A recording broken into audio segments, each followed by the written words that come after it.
Bien. Puedes verlo ahí. Sí, claro. Es más práctico verlo y vas pasando así.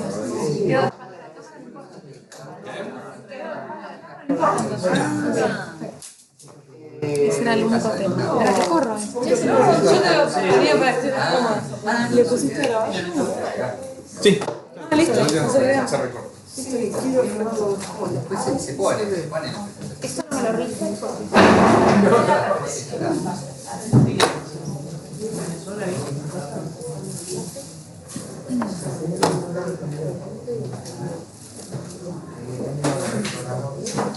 Bueno, si te dejo primero.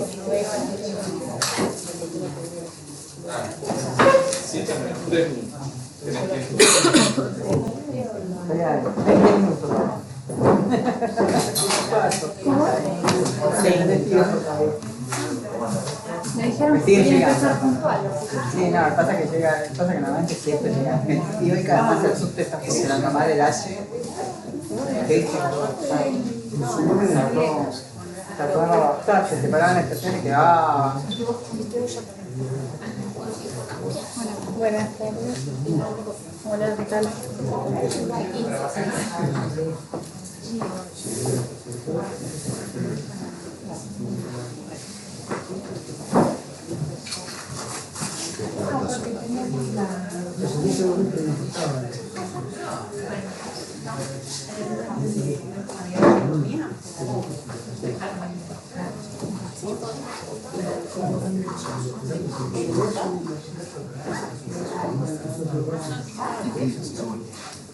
Sí,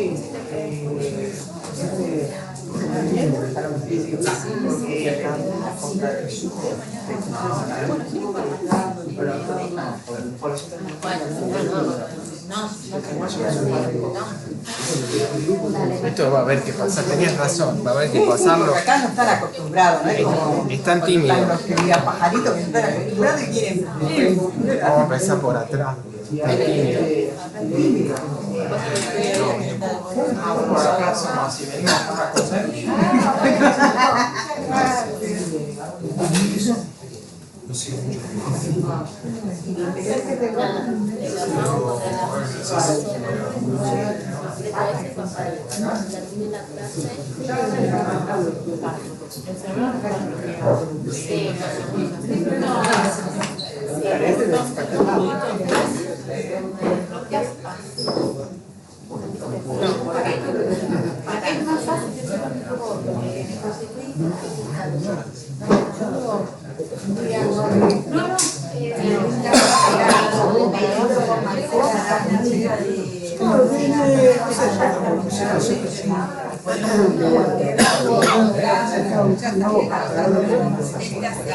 ¿Vos vas a la chava?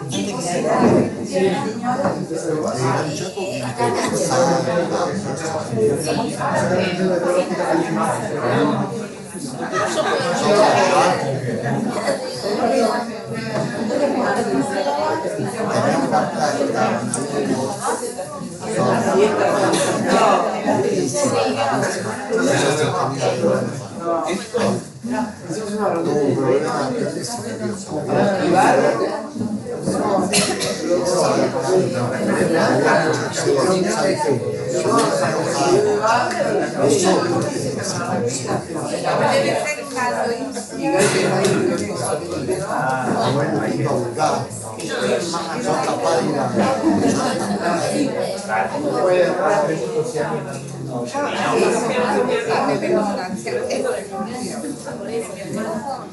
¿Alguien no tiene números para el sorteo? Es más o menos así, ¿no? ¿Todos tienen números? Vi un documental de un inglés que estuvo 5 años en la zona. Es un reportaje. Que hizo a los indios el manual, que le hizo el manual para que los indios, porque se moría el conocimiento con los viejos, y los jóvenes digamos, despreciaban. Cuando apareció un extranjero que quería recuperar el conocimiento, le costó convencerlo de que dejasen el conocimiento, científico, el manual para que eso con dibujos.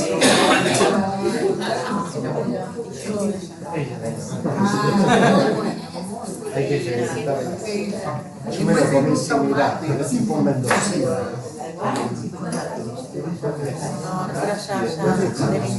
No molesta.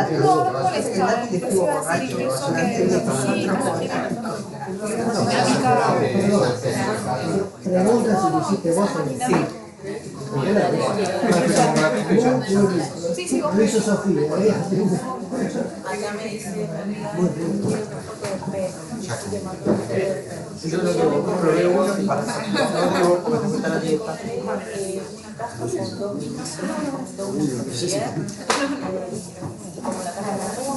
Dos.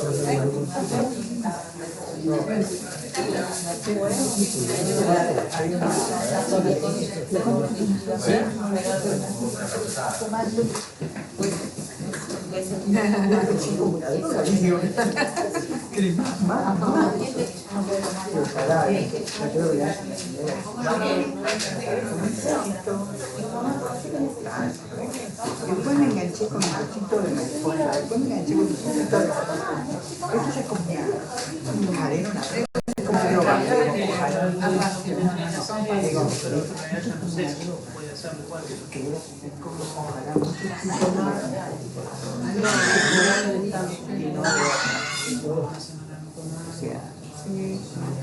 Que lo atrape el conocimiento, el saber. Ustedes también.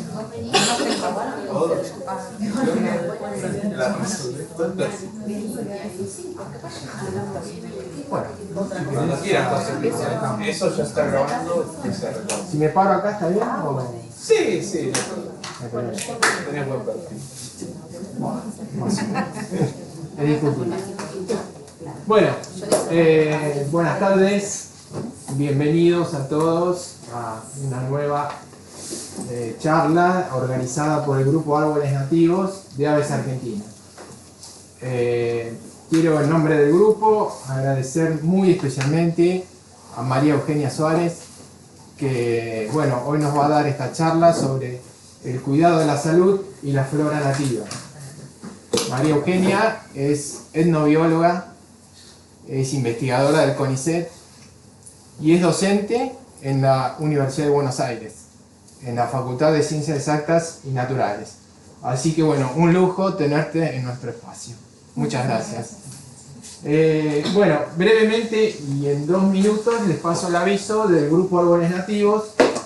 Somos un grupo de voluntarios y socios de Aves Argentinas, que nuestro objetivo es la difusión, el conocimiento y la propagación de las plantas nativas o autóctonas. Como la mayoría de nosotros somos del ámbito de Capital Federal y el conurbano, hacemos hincapié en las plantas de nuestra zona, de las 13 ecorregiones de nuestra zona rioplatense, digamos. Pero Aves Argentinas es una institución federal, así que instamos a cada persona en cada rincón del país que averigüe, que investigue qué plantas son nativas de su zona y bueno, a plantar. Nuestras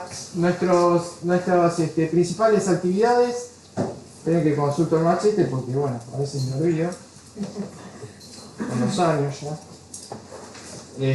Bueno, la más importante es viverito. Acá con el trabajo de todos los voluntarios tenemos un viverito en el patio de la sede, que los primeros miércoles de cada mes hacemos una jornada de intercambio. ¿Qué es esto? Que pueden venir, llevarse plantitas y lo que pedimos a cambio son elementos para el vivero, puede ser tijera de podar, estamos necesitando tijera de podar, una pala, macetitas esas de plástico de 8 centímetros de diámetro, las más chiquitas, y tierra o bueno, o lo que puedan, o una colaboración para la alcancía, lo que cada uno pueda o quiera. Porque esto es todo, se hace todo a pulmón. Entonces a veces los insumos tienen su costo, más hoy día. Con el mismo sistema hay un banco de semillas que se ha ido enriqueciendo en cuanto a especies y la forma que entregamos en sobres con la descripción de cada especie, nombres científicos, nombres vulgares, bueno, indicaciones de siembra, requerimientos de cada planta y alguna interacción con organismos como mariposas o algunas cosas así interesantes. Eso también lo manejamos con el mismo sistema. Bueno, después tenemos las charlas mensuales que ya este año quedaron fijas los terceros miércoles de cada mes. La charla de junio todavía no está definida, pero probablemente sea algún tema de uso sustentable como una herramienta para conservar los ecosistemas, ¿no? Uso sustentable de plantas. Después, bueno, participamos en eventos, en plantaciones, en ferias, todo eso lo vamos publicando. Ahí tenemos una página que es Árboles Nativos, y si no, hay presencia también en redes sociales como Facebook, Instagram. Y algo importante es que este año el voluntariado cumple 20 años. Así que bueno, vamos a preparar eventos sorpresas, algo que se está decidiendo entre los voluntarios, pero bueno, vamos a tirar la casa por la ventana. La salida. ¿Qué más? Las salidas. Muy bien, gracias, Sergio. Hacemos salidas a parques o reservas urbanas.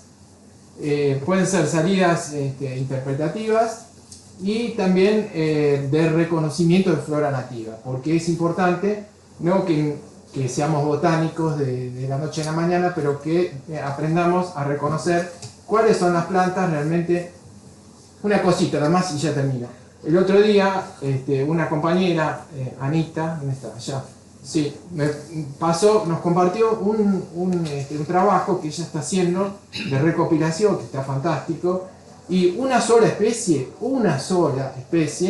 el curupí, que es un árbol de la selva ribereña. Yo conté más de 90 interacciones con especies de aves, con lepidópteros, con mariposas, ya sea por alimentación, por refugio, por nidificación. Así que una sola especie, imagínense lo que es un bosque, y muchas veces los arrasan con topadoras. O sea que es algo que nosotros, eso tenemos que proteger lo que hay, y lo que tratamos es de restaurar lo que, como puede ser la ciudad, que es un ambiente totalmente modificado, restaurar lo que se ha dañado. Así que bueno, creo que me olvido de algo. Creo que nada más, así que lo importante ahora es que escuchemos a María Eugenia en esta charla tan interesante. Muchas gracias. Bueno, buenas noches. Buenas noches a todos. Buenas tardes, noches a todos. Agradezco la invitación para estar acá.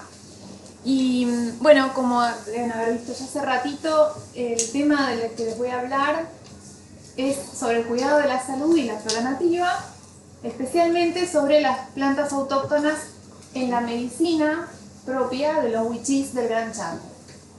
La idea es hablar un poquito de sus conocimientos y usos en el contexto socioambiental actual, ¿no?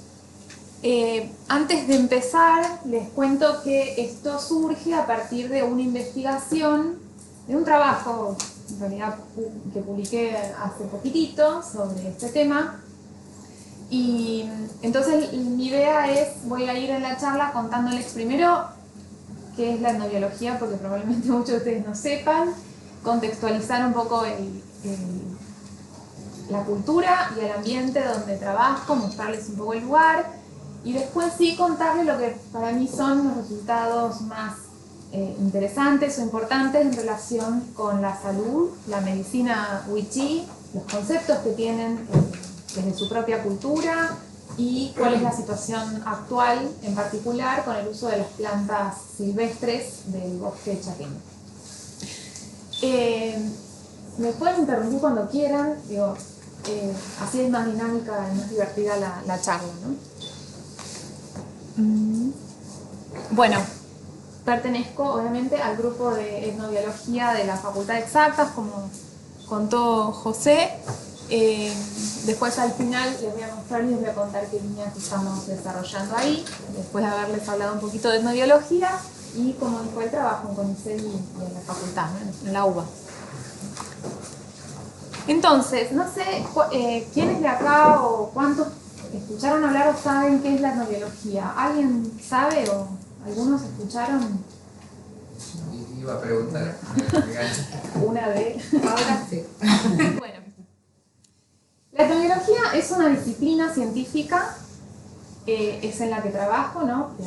De ahí vengo a hablarles como etnobióloga, que sí, no es muy conocida todavía, a nivel global podríamos decir, porque es relativamente nueva en comparación a otras disciplinas científicas, pero lo interesante es que lo que hacemos en etnobiología es estudiar las relaciones entre determinadas culturas o grupos humanos y su entorno natural, y los seres y los elementos que componen ese entorno. Yo acá les marqué la palabra relaciones, la resalté en negrita, porque ese es el foco que hacemos. Estudiamos ese vínculo, esa relación entre una cultura y su entorno, ¿no? El ambiente. ¿Por qué? No es que estudiamos la naturaleza como podríamos decir que desde la biología nos enfocamos en la naturaleza, no es que estudiamos a la cultura como podríamos decir que la antropología se enfoca, o la sociología se enfoca en la cultura, sino que nos enfocamos en la relación, ¿sí? Cuando hablo de relaciones, estoy hablando de todo eso que les puse ahí abajo. Nosotros estudiamos, analizamos, interpretamos las relaciones en ese sentido. Los conocimientos, las percepciones, los usos, los significados, el manejo, las clasificaciones, las concepciones, las representaciones que ese grupo humano tiene sobre la naturaleza o el entorno y los elementos y los seres que lo componen. ¿Hasta acá va? Bien, entonces, en otras palabras, lo que podemos decir es que lo que hacemos nosotros es estudiar las ciencias biológicas o la biología que otras culturas desarrollaron. La biología como nosotros hablamos de la disciplina académica, ¿no? Y oficiar un poco de interlocutor entre ambas ciencias, entre la ciencia biológica local y la ciencia biológica académica, ¿no? Esa es un poco la idea. Voy a aclarar que no solo se trabaja en etnobiología con comunidades indígenas y campesinas, si bien es lo más usual, es lo que más van a encontrar, porque desde una perspectiva occidental es quizás lo que más nos interesa, justamente por lo diferente, pero en los últimos años se ha trabajado mucho y cada vez más se trabaja en etnobiología en zonas urbanas, ¿sí? Por ejemplo, pueden ser en contextos mixtos, como el que estamos acá, digamos que podría ser un estudio etnobiológico de los concurrentes frecuentes a aves argentinas, ¿no? Y empezar a hablar, trabajar sobre aves, ¿no? Conocimientos sobre aves, etcétera, etcétera. O, por ejemplo, reducirlo y circunscribirlo un poco culturalmente a lo que son grupos de inmigrantes. Son grupos de inmigrantes o la colectividad armenia o china, ¿no? En algunas ciudades en particular. Y destaco dos cosas más, antes de seguir, dos cosas más de la disciplina, que más allá de ser una disciplina científica en sí, tiene un carácter que es intrínsecamente interdisciplinar. O sea, es también una interdisciplina en ella misma. ¿Por qué? Y porque, como les contaba, se basa en antropología y biología, pero unidas e integradas, ¿no? Porque necesitamos tener herramientas, teorías y conceptos básicamente de estas otras dos disciplinas, de la antropología y la biología, para poder interpretar adecuadamente esa relación entre la cultura y el entorno. Y por supuesto, como cualquier otra disciplina, voy a necesitar una formación y entrenamiento específico, ¿no? Entonces no es que solamente, bueno, voy, pregunto, veo los usos y entonces estoy haciendo etnobiología. No, es más complejo, se van a dar cuenta seguramente luego. La etnobiología, a su vez, tiene muchas ramas distintas, lo mismo que la biología. De biología sabemos, estamos acostumbrados un poquito más. Entonces, dentro de la biología podemos enfocarnos en las plantas y estudiamos botánica, bueno, lo mismo, ¿no? Dentro de una biología me enfoco en las plantas, entonces estoy trabajando más que nada en etnobotánica, si me enfoco en los hongos, en etnomicología, etcétera, etcétera, etcétera. Y dentro de eso también puedo enfocarme en el estudio de reptiles, entonces hago herpetología, ¿no? Y etcétera, así con todo. Y también, desde otra perspectiva, abordamos distintos temas, más allá de las distintas ramas de la etnobiología. Por ejemplo, y solo para poner ejemplos, podemos estar enfocados en trabajar sobre etnomedicina, sobre alimentación, sobre agricultura, recolección, pesca, etc. Igual, como todos ustedes deben saber, todo está conectado con todo. Entonces, más allá de que uno trabaje en la pesca de una cultura en particular, van a surgir plantas, los ambientes, ¿no? Otros animales con los que se relacionan los peces, ¿no? Y la pesca en general. Pero el foco está puesto quizás en un grupo particular de seres vivos o una temática. Entonces, de todo esto que les conté, lo que hoy, por la charla que les decía antes y por la temática, quizás nos interesa un poquito más, es lo que es etnomedicina, etnobotánica médica, la salud y plantas medicinales, ¿no? ¿Cómo trabajamos en etnobiología? También, así como flash. Básicamente hacemos trabajo de campo y trabajo de gabinete y laboratorio, ¿no? Trabajo de campo, para hacer un paneo rápido, hacemos recorridos por el entorno, siempre en compañía de las personas con las que vamos a trabajar. En mi caso, que les voy a hablar hoy sobre todo, de comunidades wichí, es con integrantes y quienes se adscriben a ese pueblo. Y en esos recorridos nosotros juntamos, por supuesto, muestras, vamos a circunscribirnos ahora a plantas, juntamos muestras de plantas, muestras de herbario de plantas para luego poder identificarlas y saber de qué especie científica, ¿no? se trata. Trabajamos con entrevistas, el método etnográfico en nuestro trabajo, más allá de que van a ver mucha biología, el método etnográfico es básico y central. En nuestro trabajo trabajamos a partir de entrevistas, en general abiertas y semiestructuradas, conversaciones con la gente sobre las distintas temáticas que nos interesan. Y observamos y hacemos observación participante. Eso significa poder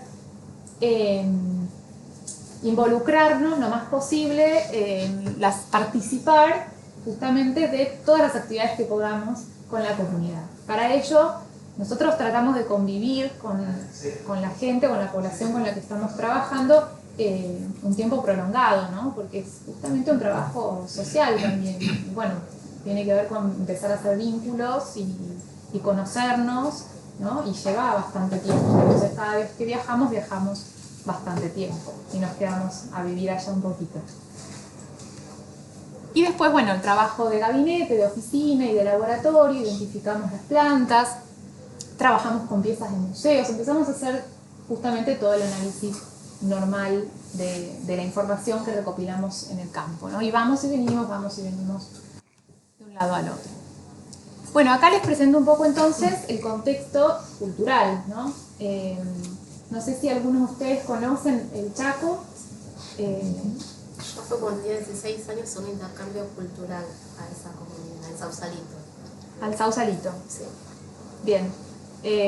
Bueno, los wichís son uno de los tantos pueblos indígenas que habitan acá en Argentina, son nativos del Gran Chaco. Ahora les voy a mostrar el mapita de lo que es la región del Gran Chaco, para quizás algunos que me preguntaban recién que no lo conocen.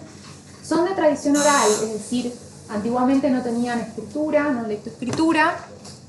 Tienen su idioma propio de bastante vitalidad, afortunadamente, que es el wichí, o en sus palabras, wichí jantés, con varios dialectos. Y bueno, actualmente tienen creencias religiosas sincréticas, entre las tradicionales y las cristianas, ¿no? Acá ven unas imágenes más. Antes eran un pueblo nómade, hoy están sedentarizados, por supuesto, por la falta de territorio, ¿no? La pérdida de territorio nativo, ¿no? Fueron sedentarizándose. Y son básicamente cazadores, recolectores, pescadores, también con horticultura, pero una horticultura menor a lo que es un pueblo agricultor, ¿no? Hoy, por supuesto, suman nuevas actividades de subsistencia, changas de todo tipo, ¿no? Y de diversificación, digamos, de actividades como para poder tener ingresos económicos variados. Acá está el contexto entonces ambiental, la zona donde yo trabajo. Ahí en el mapita de la derecha ven lo que es la región biogeográfica del Gran Chaco. Como ven es extensísima, de 1 millón de kilómetros cuadrados, y abarca gran parte del centro y norte de nuestro país, y también de Paraguay y un pedacito del sureste de Bolivia. De ahí del Gran Chaco yo en Argentina les traté de mostrar más o menos la zona donde nosotros trabajamos. Y acá, en este otro mapita, les muestro la zona, la zonificación gris.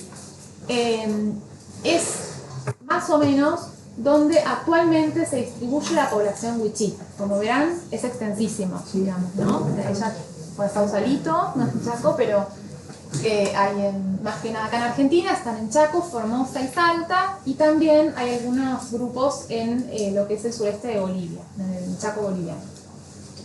Yo trabajo, y esto se los voy a remarcar porque todos los resultados que les diga hoy tienen que ver con las pocas comunidades en las que yo trabajé. Digo pocas porque vean la extensión y la cantidad de población, ¿no? Se calcula que aproximadamente serán unos 60.000 personas los wichí, y yo trabajo más que nada en el Chaco salteño, en Salta, parte de la región chaqueña, ¿no? Y ahí les marqué esos 2 puntos porque son los lugares donde yo hago generalmente base. De ahí quizás voy a otros parajes, a otras aldeas, pero son los pueblos más fuertes en los que trabajo y donde de ahí me voy para otros lados. Disculpa, ¿son 60.000 en Argentina o en Sí. Bolivia? ¿Solo en Argentina? Sí, en Bolivia tampoco son tantos, porque es una población muy chiquitita, se llaman Huesnayek, un grupo que a veces dice, bueno, no somos wichí, le damos el pueblo wichí lo establecen en realidad los antropólogos como pueblo wichí. Hay veces, y se sabe que algunos grupos que estaban por ahí muy en el este no se entienden a veces el dialecto de parcialidades que están en otra punta, ¿no? Entonces, bueno, es un poco... Hoy igual se reconocen como pueblo wichí. ¿No existe una nación wichí o una tribu wichí? Existe el pueblo, o sea, wichí significa algo así como gente o humano, digamos. Y actualmente se usa, antes se lo llamaba macaco, que ahora no se utiliza más esa palabra porque es despectiva, es un término peyorativo. Digamos, no existe como ellos mismos, ¿no?, lo hayan establecido. O sea, sí se fue estableciendo y actualmente, bueno, con todo la historia de los pueblos indígenas se reconoce un wichí justamente por las luchas conjuntas de ellos y de los otros pueblos indígenas, ¿no? Bien, entonces esa es la zona de donde voy a mostrarle los resultados, y ténganlo en cuenta porque teniendo en cuenta la gran extensión, yo los datos que les voy a dar son solamente de unas poquitas comunidades y de unas poquitas personas, así que después extrapolemos y verán las posibilidades enormes que hay de plantas medicinales si empezamos a expandir a otros lados, ¿no? Acá, para quienes no conozcan el paisaje, unas fotos nomás. Esa es una foto antiquísima de los bosques que había, por supuesto en blanco y negro, de los grandes ejemplares de quebrachos, por ejemplo, que había en los bosques de Chaco, que hoy ya no hay. No vamos ahora a hacer un raconto de la deforestación, ¿no?, sistemática que hubo a lo largo de la historia y los desmontes actuales, sí lo voy a mencionar después. Pero un poco el paisaje justamente son bosques xerófitos, ¿no?, que están adaptados a la sequía en general, en mayor o menor medida, ¿no? Cuanto más uno va hacia el oeste, más chaco semiárido se hace. Acá hay unas fotitos de más o menos lo que es el paisaje actual en la zona donde yo trabajo. Hay más que nada bosques bajos, bastante degradados, ¿no? Hay algunas zonas un poco mejor que otras. Y por la ganadería, digamos, introducida, ¿no?, el ganado foráneo, las vacas, las cabras, ¿no?, algunas ovejas y chanchos. Hoy más que nada hay zonas con suelo desnudo bastante empobrecido, ¿no?, todo. Pero como verán, hay una gran diversidad de ambientes y bosques que, como antes dijo José, ¿no? Digamos, la diversidad es lo que da vida, ¿no? Así que quiero destacar distintos tipos de paisajes ahí mismo. Acá hay otros más y otros más, ¿no? Bien. Esto no sé por qué me quedó así. Bueno, esto lo voy a mencionar porque es algo que siempre menciono, porque es también un pedido de los propios wichís, ¿no? O sea, sus reclamos son los que llevan a todos lados y sus pedidos más urgentes son el territorio, por un lado, como les mencionaba antes, cada vez tienen menos territorio, por lo menos libre, a donde conseguir los recursos como siempre. Los desmontes es una preocupación ya hace bastantes años, pero cada vez más intensificada y a una velocidad desorbitante. Y también el tema de los agroquímicos que los están fumigando encima, sobre todo en las zonas... les puse el mapita por eso, ¿no? Pensemos en la expansión de la frontera agrícola y va acotando cada vez más hacia el medio, ¿no? Del mapa, se va ampliando más y los bosques se van reduciendo. Bueno, en toda esa frontera, en lo que es el borde de esa franja gris de distribución wichí, los agroquímicos están haciendo desastres con la población como en casi todo este país, ¿no? La parte roja. ¿Qué son los colores? Perdón, el otro, eso los decía ya. Este es un mapa de ejemplo de lo que es la ley de bosques, la zonificación que se hizo en Salta en su momento para la ley de bosques. No sé cuántos están al tanto de cómo es la ley, pero bueno, cada provincia tenía que presentar una zonificación y supuestamente el verde se puede hacer uso productivo o ya está en uso productivo cualquiera.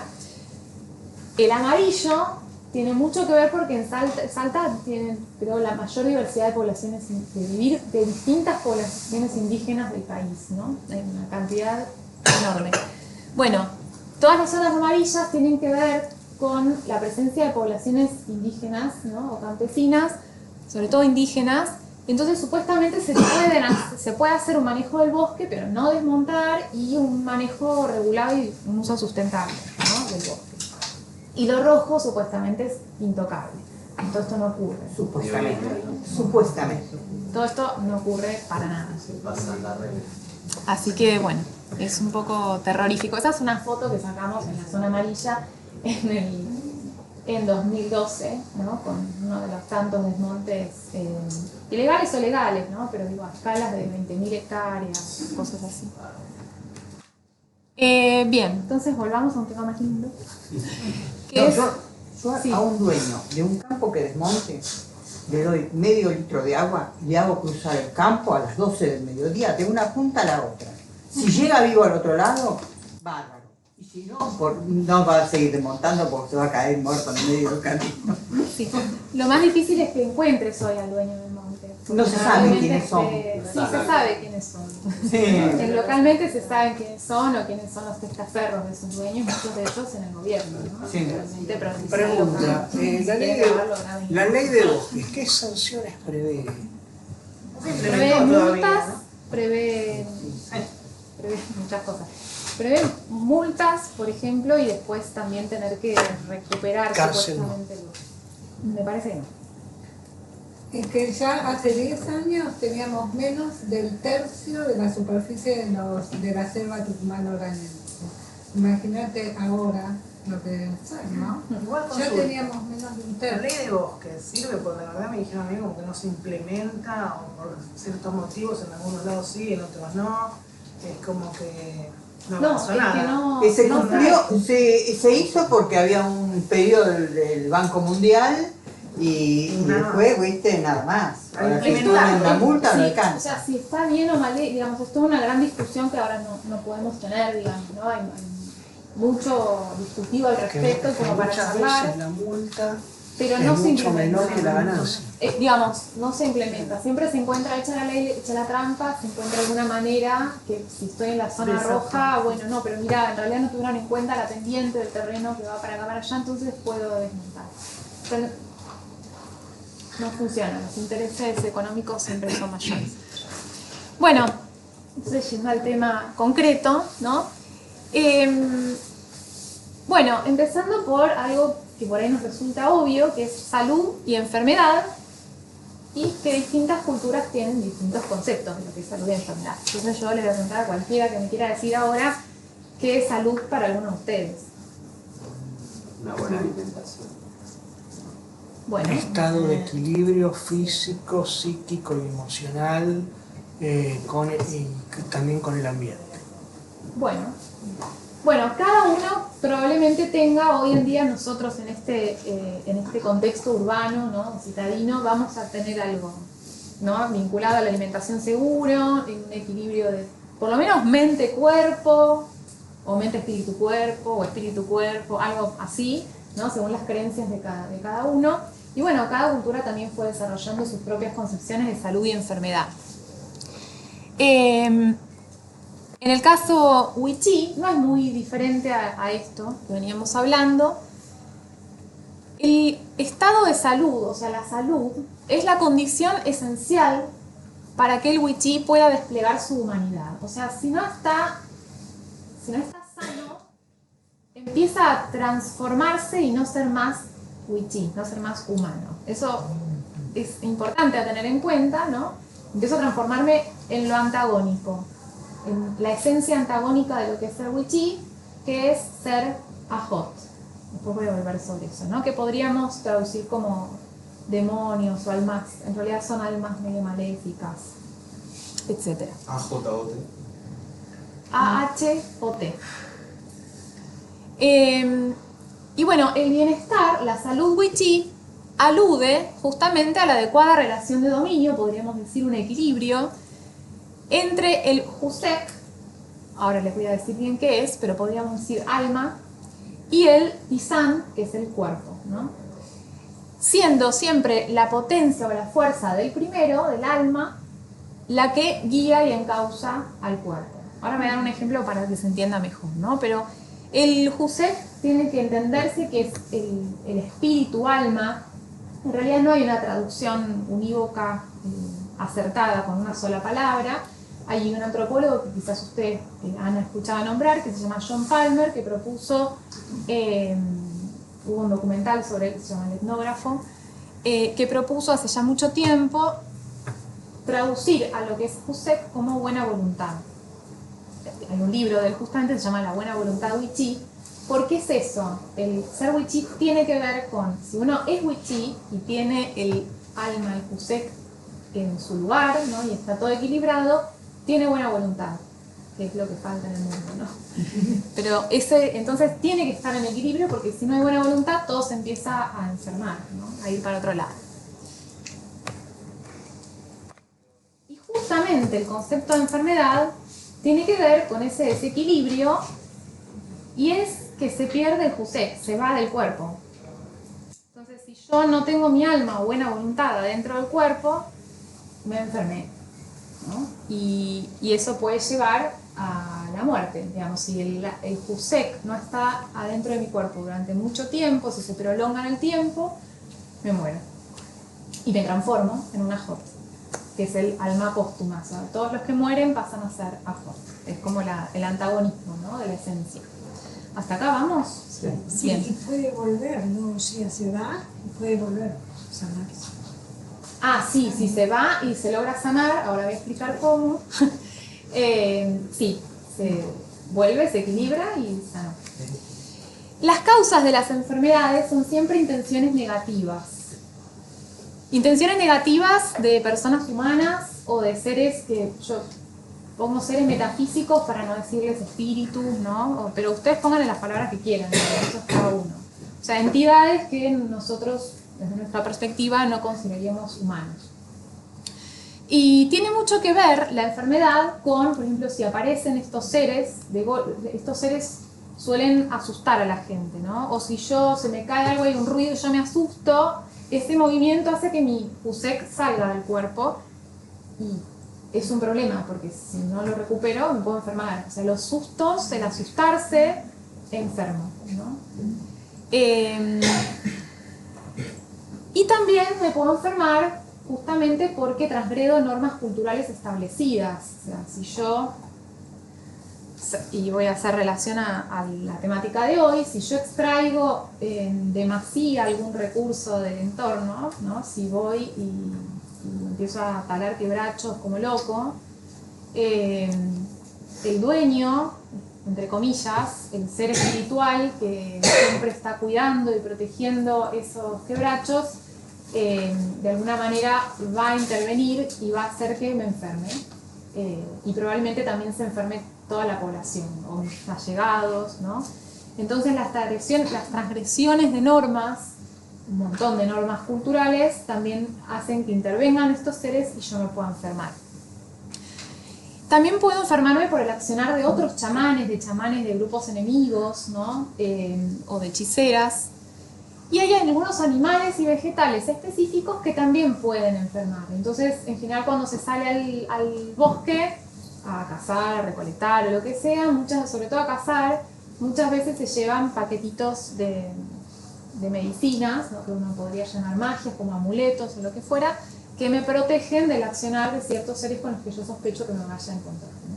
Esto como para darles un panorama de lo interesante que es la cultura wichí y el concepto de salud-enfermedad.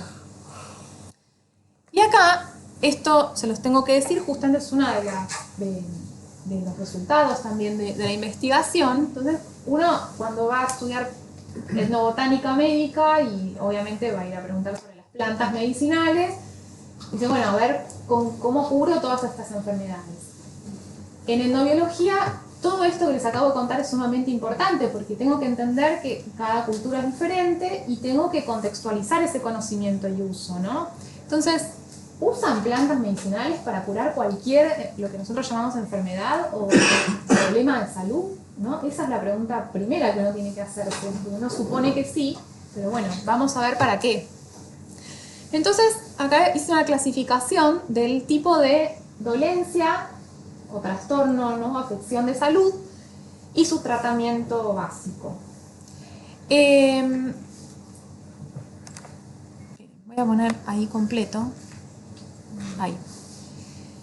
Entonces, yo les dividí, esto es parte justamente del estudio de etnobotánica médica, ¿no? O de etnomedicina, distintos tipos de trastornos. Lo que podrían llamarse dolencias menores o dolencias superficiales, otros tipos de contingencias que las podríamos llegar a incluir en dolencias menores. Las puse como otras contingencias porque, no sé, el acelerar el parto, por ejemplo, o el ayudar a expulsar la placenta, por ahí no es un trastorno de la salud, ¿no? Entonces por eso le puse otro nombre, pero esas dos primeras clasificaciones de dolencias, en general, son tratadas con farmacopea natural.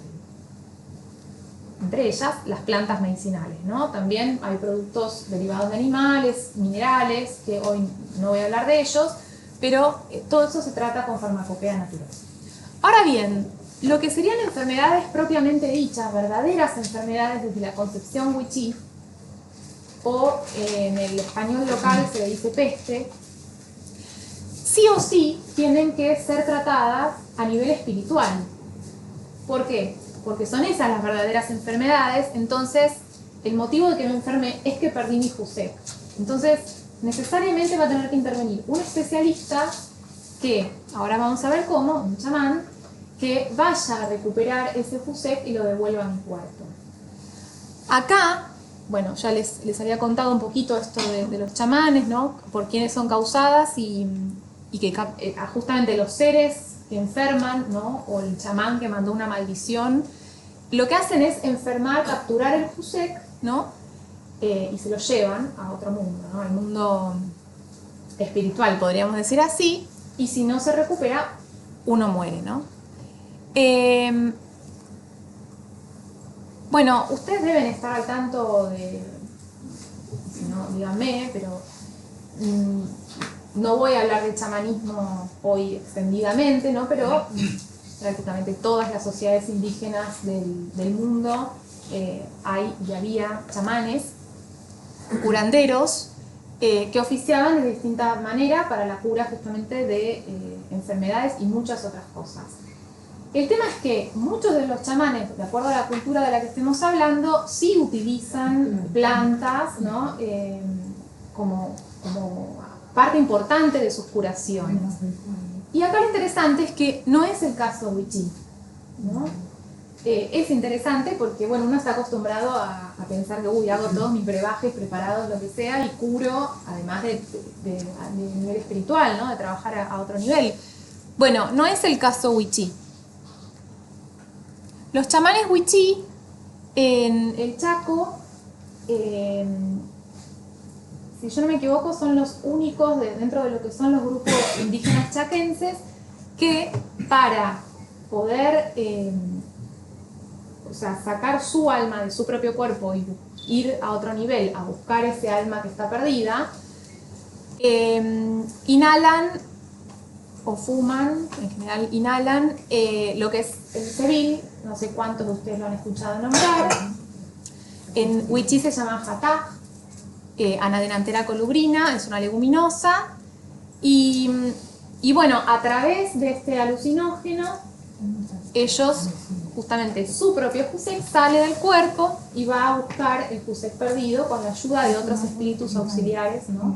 Hacen luchas tremendas con los espíritus malignos que la están reteniendo, hacen pactos o negociaciones, digamos, a otro nivel, ¿no? En otro plano cósmico. Y de ahí, así se curan las enfermedades, verdaderas enfermedades.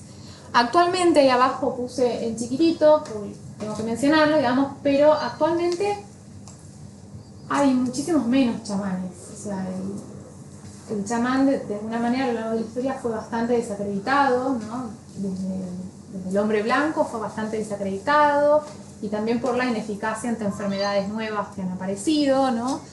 Y bueno, hay muchos menos chamanes. Y hoy se recurre mucho... Retiran el polvo de la semilla, ¿no? Sí, molida.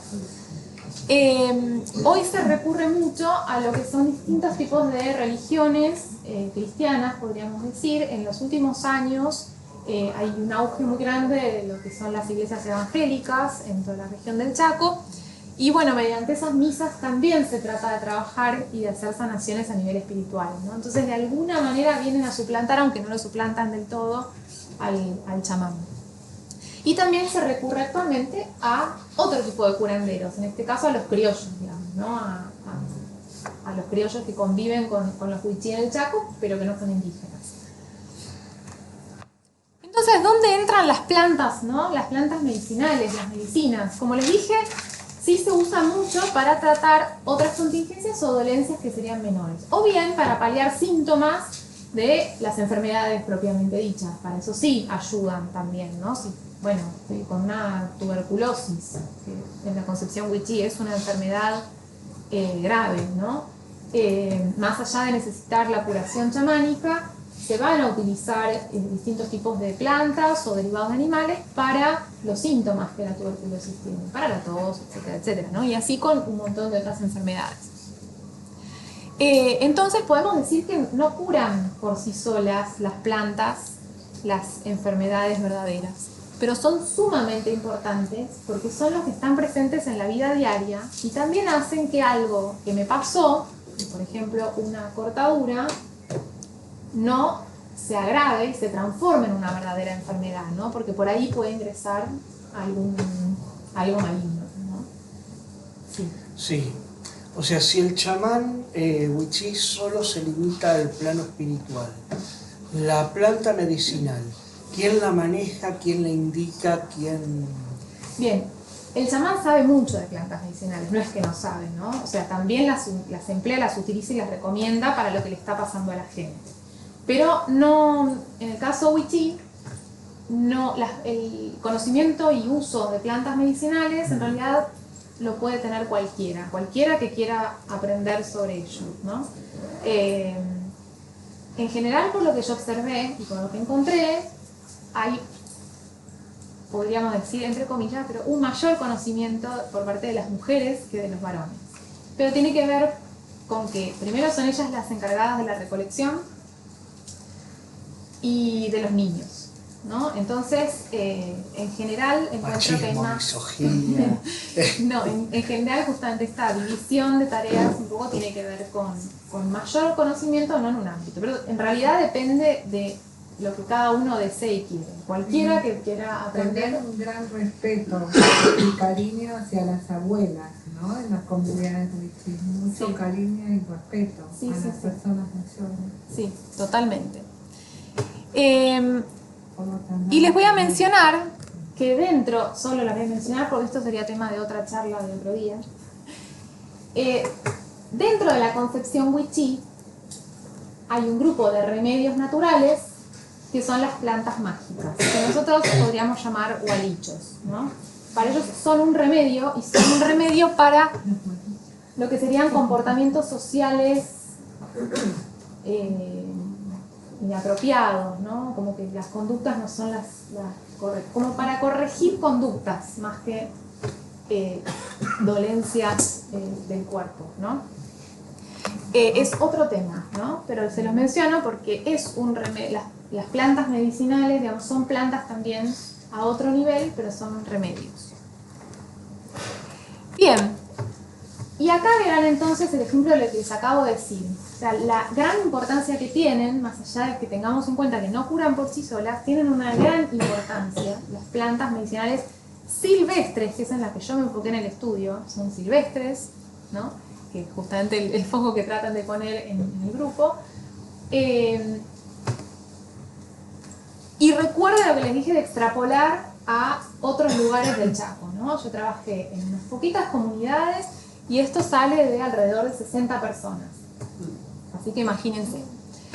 Yo recopilé 115 especies de plantas silvestres medicinales, de las cuales tienen 408 usos medicinales que he registrado yo.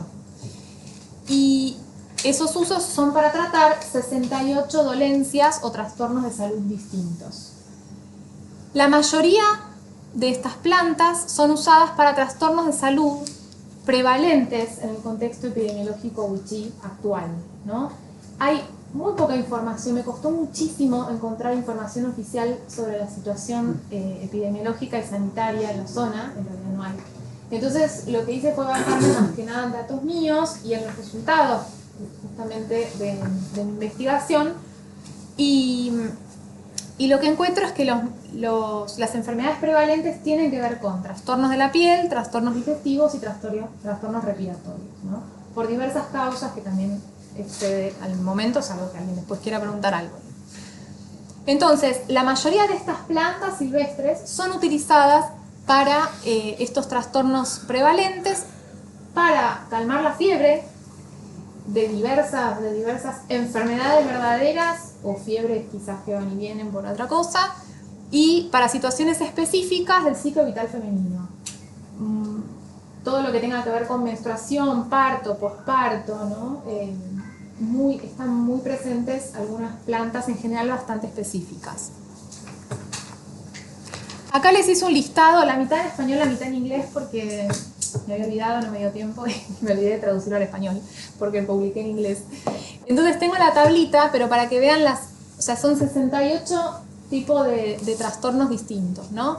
En distintos grupos, podemos decir así, clases de dolencias, ¿no? O categorías de uso, puse yo. Entonces, a nivel cardiovascular, yo registré que hay algunas plantas que se usan para hipertensión e hipotensión. A nivel digestivo, para diarrea, malestar digestivo, que me queda mal, parásitos digestivos, desórdenes de vesícula, gastroenteritis, me pone así, ¿no? Con todas las clases, tiene que ver con los distintos sistemas corporales, ¿no?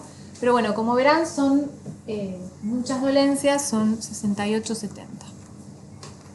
Entonces les doy un ejemplo. Antes José en la introducción les dijo que de un solo árbol habían reconocido 90 interacciones distintas, ¿no? Bueno, en una sola planta hay plantas muy versátiles que se usan para muchas cosas distintas, ¿no? Y son quizás de las más conocidas por las poblaciones y de las más usadas, ¿no? Este es uno de los ejemplos, que es Pectis odorata. En wichí se llama Pensajka haloi. ¿Alguien sabe lo que significa? Ese nombre significa palo de una abeja en particular, que es la abeja pensaj. Hay 18 especies más o menos, o 20 especies de abejas y avispas distintas, ¿no?, en la zona. o por lo menos había. ¿Las dos plantas son la misma, Meilita? Sí, son la misma. Es Pectisodorata, que en el español local se conoce como manzanilla del monte. Es una compuesta, parece, ¿no? Sí. Y se usa toda la planta, es una planta pequeña, muy pequeña, se usa toda la planta y se usa para todas estas, este listado de afecciones que ven ahí. Para resfrío, gripe, para malestar digestivo, para tos. En todos los casos se usa toda la planta entera. Para menstruación. ¿Cómo? La raíz también. Sí, como que no se hace distinción en cuanto al uso. Entonces se arranca porque es muy pequeña y se pone directamente porque se hace decocción o infusión. En forma natural no la secan. En general se usa fresca. Sí, pero si está un poquito seca, o sea, no la secan a propósito. Si está un poquito seca la pueden usar igual, pero en general es fresca. El uso de ellos es todo natural, lo que hacen directamente de la planta. Sí, a veces secan, depende. Depende de cuál estemos hablando, ¿no? Claro, la conservación y el preparado previo depende el uso específico de cada una de las especies. Ciertas plantas, si son naturales, tenés que usar muy poquito, y si las secás, tenés que usar un poquito más, vas perdiendo su propiedad también con el tiempo. Sí, bueno, esto es información que sí se releva, yo no la puse acá, no la incluí acá, porque es muy minucioso, ¿no? Justamente depende qué planta y para qué uso y qué parte de la planta, quizás se tiene que secar previamente o quizás no. Ellos lo saben seguramente. Sí. Bien, está este listado. Y les quise poner también otro ejemplo de otra planta al revés, ¿no? Que no es tan versátil, sino que tiene unos usos, porque es muy concentrada en cuanto a sus usos. Entonces, el Sapium hematospermum, en wichí se llama Satuk, el lecherón. Y en este caso, los usos que tiene son, el látex se usa, y esto es un uso bastante antiguo, para calmar el dolor de muelas, ¿sí? Cuando hay caries, y se hace una aplicación directa del látex, ¿no? Se hace una incisión en el tronco en general, empieza a emanar látex en cualquier ramita, y se usa el látex para calmar el dolor, como analgésico. Y en el caso de fiebre, se usan las hojas, en este caso, para hacer una decocción, y con eso hay que lavarse, ¿no? Lavarse la cabeza, mojarse un poco. Tiene mucha leyenda en general toda la gente lo relacionan con demonios y cosas raras. Sí, y eso viste que depende también qué grupo, qué cultura, ¿no? Sí. Qué grupo. En el caso de los wichí, no tanto. Bien, entonces el trabajo está disponible, por supuesto, cualquiera que lo quiera se lo puedo pasar. Pero me interesa mostrarles que yo la pregunta que me hice fue, la pregunta general que me hice en el trabajo fue, bueno, todos estos usos y especies medicinales que registré, ¿son usos antiguos o son relativamente nuevas adquisiciones en la historia de los wichí, ¿no? ¿Por qué? Porque muchos otros etnobotánicos que trabajan con otros grupos étnicos de la región sistemáticamente dicen que antes las plantas medicinales habrían sido bastante menos, que en realidad fue más que nada por intercambio a medida que llegaron los criollos a la zona, los criollos con un bagaje español italiano, ¿no? Les gustan mucho las plantas medicinales y hubo una, digamos, cada vez a partir del contacto hubo cada vez más incorporación de plantas medicinales y que antes no habrían sido tanto por lo que les dije antes, que en realidad las enfermedades verdaderas se curaban por los chamanes y sí se usaban plantas, hongos y animales, pero para trastornos menores, ¿no? Y tenían menos enfermedades, porque sí, el que les llevaron los después. las que les llevamos nosotros no. ¿Pregunta? No, iba a comentar que Sapium hematospermum es muy común en Buenos Aires, de Curupí. Sí, justamente. Crece en muchos lugares. Sí, justamente el que había contado José Luis, ¿no? Bien, y lo que encuentro es lo mismo, que en realidad gran parte de estas 115 especies y los 408 usos que les mencioné son relativamente nuevas adquisiciones en la historia del pueblo, ¿no? ¿Y con qué tiene que ver esto? Bueno, con un conjunto de factores que solapan entre sí, ¿no? Se refuerzan entre sí. Por un lado es porque los wichí, al igual que todos los otros grupos indígenas, por lo menos que conocemos, están en una permanente búsqueda y observación y experimentación con los elementos de su entorno, basado en su profundo conocimiento, ¿no? De una interacción que es de generaciones previas, ¿no? Entonces, están permanentemente buscando y experimentando, en este caso, ya que estamos hablando de plantas medicinales, para solucionar nuevos y viejos problemas de salud, ¿no? Entonces, cuando están muy interesados en recibir información nueva, ¿no? Entonces, cuando alguien viene y les cuenta que parece que tal sirve para tal cosa, probablemente empiezan a preguntar más sobre el tema, si alguien más conoce, ¿no? O experimentar si les parece apropiado, ¿no?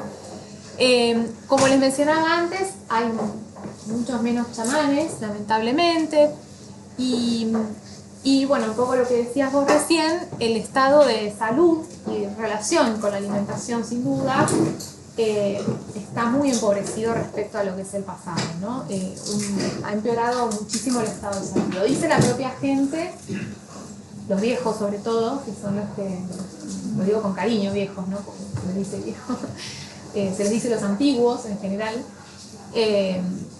Y bueno, sí, se sabe que antes eran más vigorosos, ¿no? Hacen falta muchos estudios a ese nivel, como para hacer una comparación en cuanto a grupos que viven quizás más monte adentro y se basan más en una alimentación, sí que tiene que ver con plantas silvestres, que con grupos que están ya en suburbios de pueblos o de ciudades y que basan su alimentación en harinas refinadas, azúcar refinada, yerba, muy poca incorporación de carnes silvestres, eso. Pero igual uno lo observa, digo, por más que uno no haya hecho un estudio científico, ¿no? con un método sistemático para el cual comprobarlo, no se lo puedo decir así, pero recién entre las ¿qué hago enfermedades con esto? Que pusiste decía varicela. ¿Ellos no reciben vacunas, los chicos? Porque entre las enfermedades que habían puesto de las dolencias estaba varicela.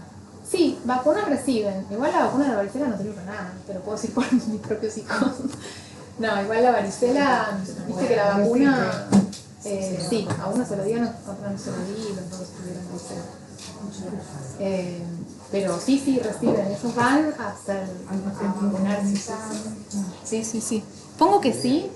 Sí, ponle que no. Bien. Bueno, y también esta necesidad permanente de buscar cada vez más plantas medicinales tiene que ver con un poco o mal acceso a la biomedicina, ¿no? A la medicina formal, oficial, y también el poco o mal acceso a remedios farmacéuticos, ¿no? Porque no es que ellos no tratan de recurrir o no recurren en caso de ser necesario a algún remedio, antibiótico, lo que sea, ¿no? Pero la verdad es que deja mucho que desear el sistema oficial de salud y también a nivel local, ¿no? Más allá de lo que podemos todos conocer del sistema oficial de salud, que por suerte es público, ¿no? Pero localmente se suma a esto una gran discriminación, ¿no? con el indígena. Esto sigue existiendo, esto se ve todo el tiempo. Cuando uno va a acompañar a la gente a los hospitales, a veces no se los atiende primero, ¿no? Aunque era el lugar de esa persona. Estoy generalizando muchísimo, por supuesto, y médicos, enfermeros, ¿no? Pero bueno, esto existe y se ve, es muy visible, ¿no? si uno va allá. Entonces, y también muchas veces es por una falta de entendimiento y no adrede, digamos, ¿no? Sino por quizás no entenderse bien o no entender esa cosmovisión del otro, esas creencias del otro o esa idiosincrasia del otro. Los wichís son en general de un temple muy callados, muy tranquilos, con otros tiempos y muy respetuosos de escuchar al otro, ¿no? Nosotros estamos acostumbrados a hablar así como estoy hablando ahora, rápido, pero bueno, a veces hay que entender que el otro es callado, que hay una cierta reserva y timidez, y cuando se está tratando médicamente, primero que muchos no hablan muy bien el español y el médico no habla wichí, ¿no? Entonces, en esta falta de entendimiento en general, también entorpece el tratamiento. Entonces, mucha gente no quiere ir al hospital por esos motivos. Entonces, siempre que lo pueda evitar, lo evita. Que bueno, por otro lado podemos decir que es mejor, ¿no? Digo, si es algo menor y lo puede sanar con una planta, mejor. Qué bueno sería un hospital para, viste que en Neuquén se habría un hospital para las comunidades indígenas, con sí, todo lo que ellos conocen, ¿no? Sí. Qué bueno sería fomentar ahí en el Chaco algo así. Sí, totalmente, sí. El tema tiene también que ver con la historia de cada pueblo, ¿no? Pensemos que la larga historia que tienen los mapuches de contacto con nosotros, con el hombre blanco que dicen ellos, o con... Y son más peleadores, los wichí me parece que son sí, más... tienen otras, no sé si más peleadores o no, pero tienen otras características, ¿no? Pero a lo que voy es que pensemos que en la zona, en el mapita que yo les puse, hace 100 años atrás el Chaco era el desierto del Chaco y la gente vivía nómade, ¿no? Y los viejos con los que yo trabajé de chicos cazaban con arco y flecha, digo, es muy vertiginoso el cambio. Entonces la historia que pueden tener cada pueblo, digo, ahí llegaron algunas chicas que trabajan conmigo, pero unas están trabajando con comunidades dieguitas, digamos, y también, digamos, ¿no? Afortunadamente pueden también acceder a formación universitaria y después volver y reclamar a otro nivel y quizás con otras posibilidades por sus derechos, ¿no? Sus territorios, pero tiene que ver con también el tiempo de historia de contacto y de luchas, ¿no? De distintas formas. Bueno, y de todas las plantas que les mencioné y los usos registrados, quería destacar que hay un grupito de plantas, alrededor de 15 especies, que ahora se las voy a mostrar, que para mí merecen especial interés, porque son las que tienen mayor consenso intracultural, o sea que la mayor cantidad de wichís con los que trabajé, casi todos me dijeron que estas plantas sirven para tal cosa, ¿no? Y todos coincidieron. Y también pueden llegar a ser las más versátiles, como les mostré antes, ¿no? O sea, sirven para un montón de dolencias. Y además lo que se ve es que tengo estas 15 plantas y cada una sirve para una clase de dolencias en particular. Y es como que así van llenando los casilleros, ¿no? Entonces, con un poco de estas plantas tengo mi botiquín de emergencia, ¿no? Algo así. Y acá, bueno, me faltó la cursiva en los nombres en latín, pero bueno, estas son esas 15 plantas que les mencionaba. Está... no les puse el nombre de wichí y local, pero se los voy diciendo si no. Está Ruelia higrofila, que la fotito está ahí abajo, esa que tiene florecita lila, abajo de todo, es una hierba muy chiquitita. Y los wichí lo usan, es como una de las que más usan para todo lo que sean traumatismos, golpes, inflamaciones. Es un poquito mágica también esta planta, ¿no? Pero si tengo un golpe y se me inflama la pierna o me duele, me esguinceo o lo que fuera, voy a recurrir a esta planta, ¿no? ¿Será algún principio activo de las ruelias? Porque acá hay 2 ruelias, Macoyana, hay 2 que se cultivan acá en Buenos Aires. Sí. No está estudiada. Bueno, eso es otra cosa, no se lo mencioné, pero muchas de estas plantas no están estudiadas a nivel fitoquímico y farmacobotánico, ¿no? Era la pregunta que yo quería hacer después. ¿Es por ingestión o local? No, la del trauma, sí. No, es en general de aplicación tipo por emplasto o de aplicación directa. Sí. Bueno, después está Synandrospadix vermitoxicus, que tendría que haber puesto una foto porque es muy linda, es una arácea, no sé si alguien la conoce, como la cala, pero en vez de ser blanca, la parte de la pata es morada, es como un borrabino, un color borrabino, no sé si sea un color acá así, bordó. Y se usa mucho para la miasis, cuando se te infecta una herida, se te agusana. Bueno, se usa mucho para eso. En realidad es una planta también bastante, se considera muy tóxica, y también es algo mágica, ¿no? Es una planta que vieron que antes les decía que algunas plantas pueden enfermar. Bueno, hay que tratar de no rozarla en el bosque, en el monte cuando uno va, porque después te podés enfermar, ¿no? Yo la vi en San Marcos Sierra, la Sinandrospalix. Muy linda. ¿Es una de esas? Y No, vermitóxido no la quiere decir foto. venenosa para los gusanos. Exactamente. Miasis son por larvas de mosca, ¿no? Sí. Sí, y es muy común en la zona para animales, ¿no? De cría y también para las personas. ¿Los dermatobios son la mosca que los dermatobios, la común? No sé, la verdad que no sé. La misma que está en Misiones, por ejemplo. De la mosca tirache. No sé, la verdad que ahí no puedo decir. Ah, la ura, que hay una. Sí, sí. Bien, después está Cyclolepis genisteoides, que es conocido como palo azul, probablemente lo conozcan, no sé, para trastornos renales, pero eso es algo además muy difundido en todas las culturas, ¿no? Es parecido al cebil, ¿no? ¿Puede ser? No, es un... ¿No es una fabácea? Es una fabácea... no es una fabácea, no, es una compuesta, es una asterácea. Ah, es una asterácea. Y se usan en general los tallos, porque es una planta, a ver, no sé cómo describírtela, tener la foto, perdón. Bueno, No, te es medio digo azul. una fabácea porque con un amigo teníamos un árbol que era muy parecido al cebil y me dijo, es palo azul, es palo azul. ¿Cuál es el nombre científico? No sé.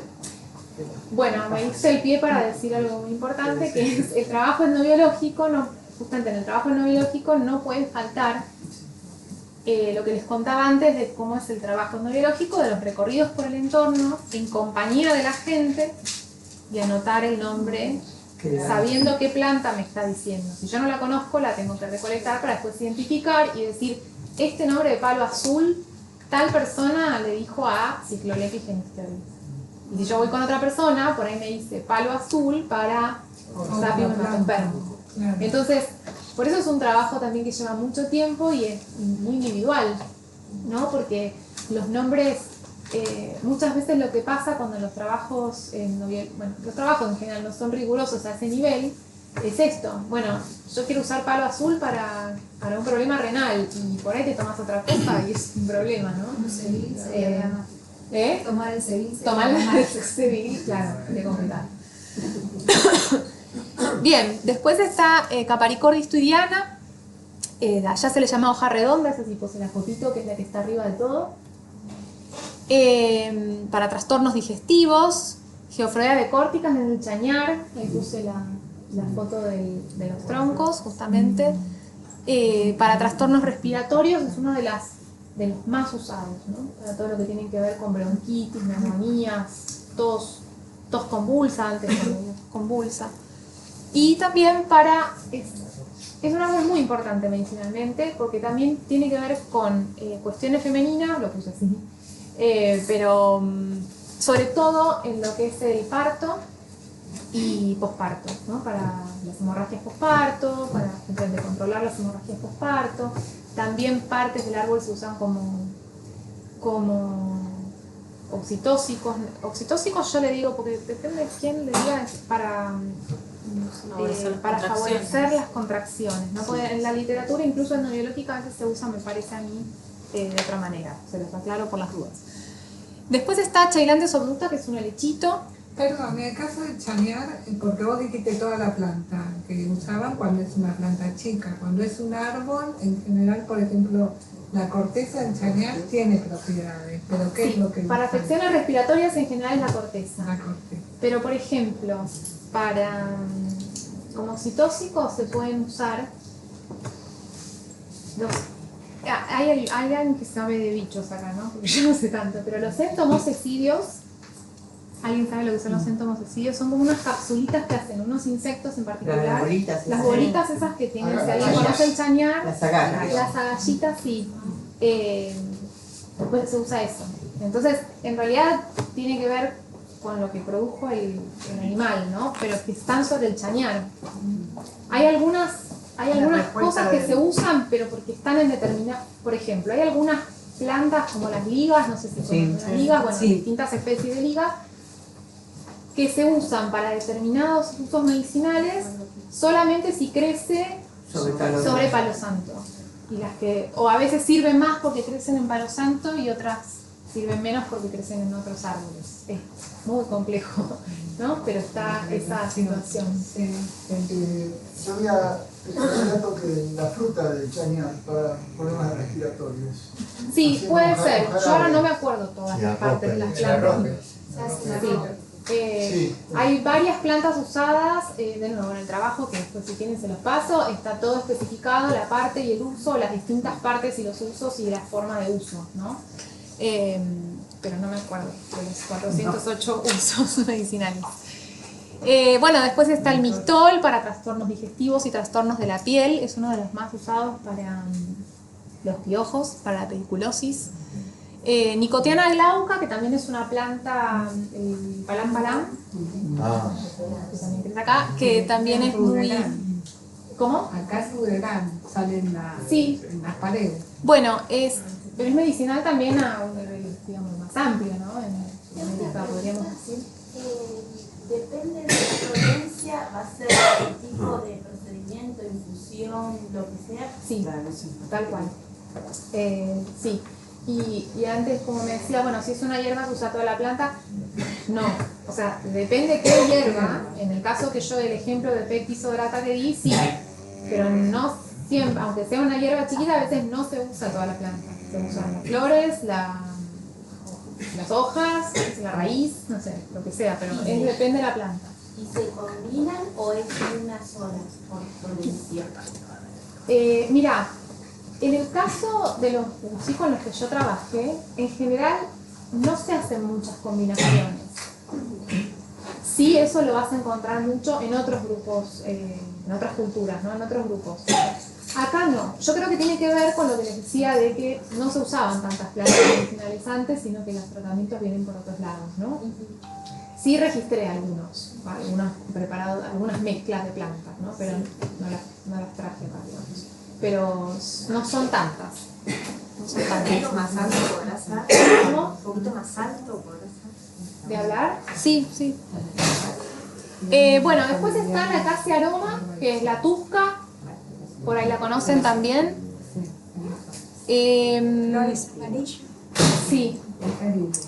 Y la tusca es de las más usadas para todos los trastornos de la piel. Digo, casi todos, pero para cualquier afección de la piel es muy usada la tusca, ¿no? ¿Cómo se usa? En general se hacen decocciones y se hacen lavados. Y hoy en día se hacen jabones también de tusca. Se usan la corteza, las hojas. Y se hacen jabones como los jabones caseros que uno usa, se preparan jabones y se lavan con eso. Bueno, Prosopis rucifolia, que es el vinagre, que se usa para conjuntivitis, también es un uso muy difundido en toda la región. Acanthosiri falcata, que es la sachapera. ¿Qué parte usan del vinagre? Me parece que las hojas, pero de nuevo no me acuerdo, te lo puedo decir en un ratito. Y bueno, ahí les puse las de abajo, una de ellas es el ejemplo que les di antes de Pectis odorata, pero está el palo santo, Vulnesia sarmientoi, Petiveria liasa, varias crucheas que son 4 cantos, Pectis odorata que les dije antes, la manzanilla del monte, Ceiba chodati, que es el palo borracho pero de flores blancas, y Cesalpinia paraguariensis, que es el guayacán. Estas son bastante versátiles y tienen muchos usos, como por ejemplo les mostré antes de Pectis, ¿no? Bueno, entonces, un poco para terminar. Sí. Una pregunta. Sí, vuelvo. Hay un caso históricamente muy conocido, que se ha comentado mucho, del tema de Pedro de Mendoza, que fue el primer fundador de Buenos Aires, que estaba muy enfermo de sífilis. Y él, más que nada, le habían aconsejado viajar al Río de la Plata porque había una planta que lo podía curar de la enfermedad, que era el palo santo. Yo siempre me quedó la duda cuál palo santo era, porque ese nombre lo tiene el Vulnesia sarmientoi, pero también le dicen palo santo al guayacán. Sí. Entonces me quedó, digo, y lógicamente vino y acá no encontró la planta porque era chaqueña. Entonces, no sé si, claro, si vos lo tenés presente. ¿De sífilis? Sí. No, porque no hay como que no, es muy difícil trabajar con el tema de enfermedades venéreas. O sea, no porque no te diga, no porque, pero el tema es el diagnóstico, ¿no? O la traducción a sífilis. Porque yo tengo en muchos casos registrado, y en realidad eso es lo primero que hago, es la dolencia con el nombre de Wichí, ¿no? Y después si yo lo trabajo, claro, los síntomas, y la verdad es que si no tengo un médico en el equipo que pueda diagnosticar, yo he consultado luego acá a un médico que me ayudó a interpretar muchas de estas enfermedades, pero es muy difícil, ¿no? Digamos, de ahí la necesidad quizás de tener un grupo interdisciplinario, que es lo que tratamos de hacer. He conocido afortunadamente hace un par de años unos médicos que están yendo allá, a la zona, y ellos también me dieron verbalmente, ¿no? La comunicación oral de las que ellos también observaron que son enfermedades prevalentes en niños, que coincidían con mis observaciones. De nuevo, nada sistematizado y oficial, ¿no? Pero con las enfermedades venéreas es complejo, ¿no? En el caso de esto no lo tengo registrado como sífilis, pero sí te puedo decir que la sífilis es una enfermedad verdadera, con lo cual no alcanza un uso de plantas para la concepción Wichí, sino sí o sí entró un ser maligno, ¿no? Entonces hay que recurrir a otro especialista. Bueno, entonces, volviendo un poco a lo que les decía antes. Cuando nombraste el SEBIL para tratar las enfermedades verdaderas, ¿el que utiliza es el enfermo o el chamán? El que lo utiliza es el chamán. Para viajar. Porque solamente lo utiliza, o sea, solamente, parte importante, pero es él el que lo utiliza, no se lo da al enfermo. Por eso digo, es interesantísimo, porque no es que le está aplicando una planta medicinal, ¿no? Él lo utiliza para poder, sacar su Jusek de su cuerpo y que vaya al otro plano cósmico para ir a recuperar ese alma que está en otro lugar y devolver. Así. Bueno, es un uso muy antiguo, ¿no? Porque tenés uso de semilla en torno al argentino, en Bolivia. Sí. Sí, es interesante también, yo antes mencionaba que en otros grupos chaquenses los chamanes no utilizan alucinógenos. Entran en trance, en otros grupos chaquenses entran en trance sin alucinógeno, ¿no? Entonces es interesante también que no es el caso de Wichí, los Wichí usan SEBIL. El tema es que el SEBIL no crece en la zona donde yo trabajo, ¿no? Entonces antiguamente siempre era por intercambios sobre todo en el caso del Chaco salteño, ¿no? A la cultura aguada. ¿Cómo? La cultura aguada que yo no estaba en la zona de Catamarca, usaban mucho el SEBIL, porque sí, se la usaba, zona de SEBIL. sí, pero igual crecen SEBILes ahora mismo está el mapita, en Salta, pero en todo lo que sería el bosque de transición o selva pedemontana de Yunga, que ya no existe porque es soja, ¿no? Pero bueno. Pero más es el Chaco, ¿no? ¿Cómo? Más es el Chaco, ¿no? Chaco adentro, no. Claro. Y bueno, entonces volviendo un poquito a lo que les decía antes de los reclamos que la gente siempre hace, vaya donde vaya, insisto con esto porque yo, digamos, es algo que no que les debo, ¿no? Sino que doy mi palabra de que trato de transportar un poco su voz también, porque en realidad quienes deberían estar son ellos, no yo. Y que son, bueno, el territorio, los desmontes y los agroquímicos, ¿no? En las zonas donde están. Les puse esta fotito de un documental en el que yo participé, que salió el año pasado, o no me acuerdo. ¿El año pasado? Y bueno, que lo hicimos ahí en la zona, y me parece que esta imagen muestra muy claramente lo que está sucediendo de verdad, ¿no? Entonces pensemos en este sentido y en relación con, creo que todos los que están acá trabajamos o pensamos o queremos trabajar por conservar la biodiversidad, y la biodiversidad no se puede conservar si no se conserva la diversidad biocultural, ¿no? Es diversidad biológica y cultural. Y bueno, entonces para terminar la idea es decirles esto, que creo que la mayoría de acá por lo menos vamos a compartir, que el bosque nativo, diverso, sano, vivo, es esencial para la vida de los pobladores nativos, entre ellos los wichí. Sin bosque no se es wichí. Esto es esencial de entenderlo. Es difícil a veces explicarlo, probablemente ustedes lo entiendan, pero en las poblaciones indígenas, en las culturas indígenas en general, no hay una división tajante como nosotros la tenemos de lo que es naturaleza, que es otra cosa que está ahí, y en la cultura o el humano, ¿no? Yo quiero ir a la naturaleza. No sé, bueno, para un indígena eso es medio ridículo decirlo, porque no es como una entidad aparte, yo soy parte de eso, ¿no? Entonces, si vemos la imagen anterior, ¿no? Todo esto que está pasando, al destruirse el bosque, porque con un desmonte no es tampoco una deforestación sistemática como había habido antes, que también era una destrucción complicada, pero selectiva de especies, acá es un desmonte que arrasa con todo, ¿no? Entonces vacía el espacio. Tiene otro objetivo. Sí. No se busca la madera, sino que se busca la tierra. Y devasta todo. Y al devastar ese espacio, no solo el ecosistema, sino el espacio, también se pierde la historia, o sea, la memoria colectiva que está plasmada en el bosque, ¿no? Hay lugares específicos que están vinculados con árboles específicos o con aguadas específicas y que tienen nombre en idioma, ancestrales, y que tienen que ver con una memoria colectiva de las cosas que sucedieron ahí, cosas que hay que tener en cuenta ahí.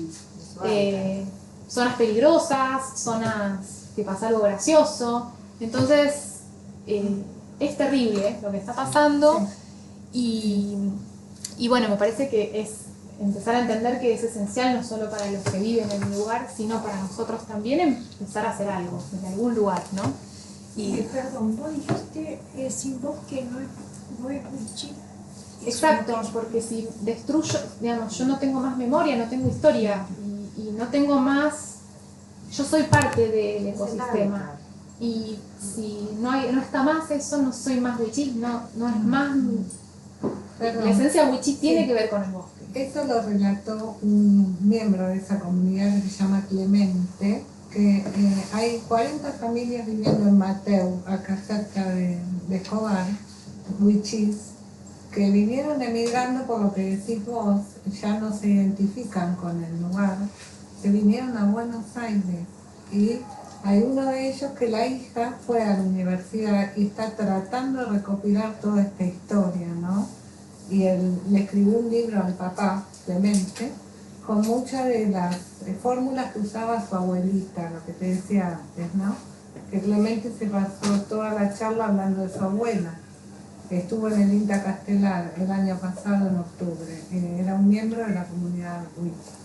Dio una charla con los árboles del INTA, del Jardín Botánico, mostraba los que él usaba. Y fue muy interesante. Sí. Pero contó que vinieron muchas familias que están acá en Buenos Aires porque no se identificaban más con el lugar. Es que no fueron corriendo, sacaban sus árboles. Es así, ¿no? Y hay una frase en el libro que les mencionaba antes de John Palmer, en la introducción, pero en el prólogo, que habla un poco de esto de la memoria colectiva, ¿no? O de la historia que te tratan de imponer, y que al arrasar con esa historia, porque el territorio es parte de la historia, quizás, bueno, no se es más wichí, y se sigue siendo, se es algo, pero se es otro, ¿no? Bueno, tiene que ver un poco con homogeneizar culturalmente y ambientalmente. Pero es un poco complicado entender en nuestra formación sociocultural lo que significa ser wichí para los wichí. O sea, para mí, wichí es un pueblo, una etnia, y que, como usted dijo, cambia, se pierde la condición de wichí, se pasa a ser otra cosa. Para mí eso sería impensable. O sea, más o menos, si vos lo pensás que de golpe, vos vivís acá, si de golpe explota una bomba atómica y arrasa con todo esto, o vos te tenés que exiliar en otro lado y vas a vivir no dejo de ser al medio de Alaska, bueno, sí, no dejo de ser porteño. Te vas a encontrar con que sos otro. No, vos por ahí podés decir, vos vas a seguir diciendo, yo soy porteño. Para los ciudadanos urbanos, Si de golpe desaparecieran los celulares, dejaríamos de ser ciudadanos humanos. Sí, digo, dejan de funcionar un día los celulares y nos agarran. Formaríamos otras urbes. La cuestión es que el sistema trata de homogeneizar, ¿no? Eso por lo menos es mi postura y la digo abiertamente. Y para mí es que trata de homogeneizar, es homogeneizar, que sea todo igual. En el prólogo de mi libro, que traje ahí, si quieren verlo, que es la tesis doctoral, cito un parrafito, una de esas, no sé cómo se llaman, de Galeano, de Eduardo Galeano, que habla de... Pero no es ¿Que no te gusta? homogeneizar, No, no es homogeneizar. Muy zurdo para el gusto. Homogeneizar. Simplemente que se interese, interés propio o comercial o lo que fuera. ¿Entendés? Con eso es suficiente. No piensan filosóficamente lo que quieren. Pero tiende a la Pero tiende a la homogenización. Más como causa. Si todos pensamos, no pensamos. O sea, eso nos toca a todos. Uno dice los muchis, pero en realidad nosotros que estamos sin árboles, acá. Sí, tal cual. Bueno, nada más. Muchas gracias a todos. Quiero preguntarte Sí. algo. ¿En qué te basaste para decir que la vacuna antivaricela no sirve para nada? No, digo mi experiencia propia. Mi experiencia de varios Es alrededores. peligroso decir eso, te lo digo como médico. Porque yo viví la etapa pre y post varicela y post vacuna, y el cambio ha sido notable. ¿En qué sentido? En época de primavera, invierno-primavera, la época de mayor incidencia de la varicela, era notable la ausencia a las escuelas de los chicos de escuelas primarias, por ejemplo, porque la explosión de varicela en esa época del año era notable. Sí, Con la vacuna no existe más eso. Vemos muy pocos casos. Yo, esto, está bien lo que decís, digo, Sí, respeto tu opinión. Yo considero que, o sea, no sé, la varicela, no sé si es una enfermedad como la Por ahí polio. hay una mutación. Hay formas graves que pueden complicarse, Una digamos, encefalitis pero varicelosa puede matar a un chico. puede ser complicada. O sea, yo lo que Puede digo dejar es que secuelas. a nivel de la varicela, que decía los casos de varicela que existían, digamos, una expresión mala, digamos, en el sentido de no decir nada, quiero decir, hay varicela igual, eso es a lo que voy, ¿no? En el caso por lo menos todos mis familiares, los chicos familiares que se dieron, les salió más varicela con la vacuna a un nivel explosivo terrible que a los que Pero no se eso debe dieron la coincidir vacuna. con algún problema con ese lote de vacuna, porque en general... Puede ser, por eso digo, Es no más, sé si a lo que voy es que no erradica la varicela, digo, por eso hay casos de varicela y sigue habiendo casos de varicela. No por creo que supuesto. sea no es el caso, no es una vacuna como la de la polio, digo, que queda Claro, por eliminada, ejemplo, ¿no? la vacuna contra el sarampión es un 98% efectiva. La de la varicela no es así, es menos efectiva.